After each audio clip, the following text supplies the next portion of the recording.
I appreciate your interest in wanting to learn more about the What I Thought I Saw project.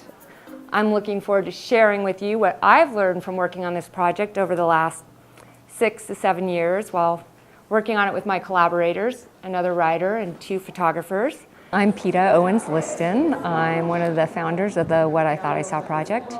I'm a co-writer on the project, and we are here presenting today the exhibit and a presentation at the Utah NAME conference. What I Thought I Saw is about judgments and stereotypes. It's about the stories we miss and the mistakes we make because of the assumptions we have about people. As you will find, it has a very universal theme. It applies to all of us because we all stereotype. And we've all been stereotyped, some of us more than others. It applies to all ages, all types, everywhere. Who are they behind their label, that stereotype, their appearance? And you know, it sounds so easy to get to know people and kind of move beyond the label and the stereotype, but many of us rarely take the time or make the effort to do that, or we're kind of too nervous to do it because you have to extend yourself a bit. In order to do that, I use the analogy of an onion. I say we're all like onions. Guess why? Layers, yes. And so the question is, how do you move beyond the purple skin of this onion and get to that first layer? Because that purple skin layer is everything you can see. That second layer may require some curiosity, some inquisitiveness, which is great because when we're curious, we suspend judgment about people. And what happens as we do this is that impression we had of that person from that initial appearance becomes more complex. We start to learn their backstory.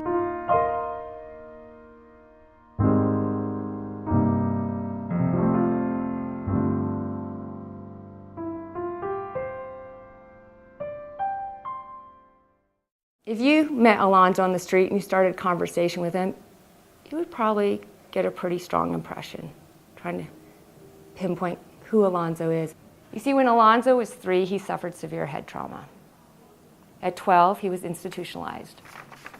And while institutionalized, on hot days, he would peel the tar off of the blacktop or the sealant from around the window in his room, and he would sculpt these tiny figurines. Within minutes, he can sculpt it to near perfection. His work sells for tens and thousands of dollars. He's a commissioned artist. And at the time of this photograph, he was estimated to be one of 25 living savants. Brendan is a commercial litigation attorney.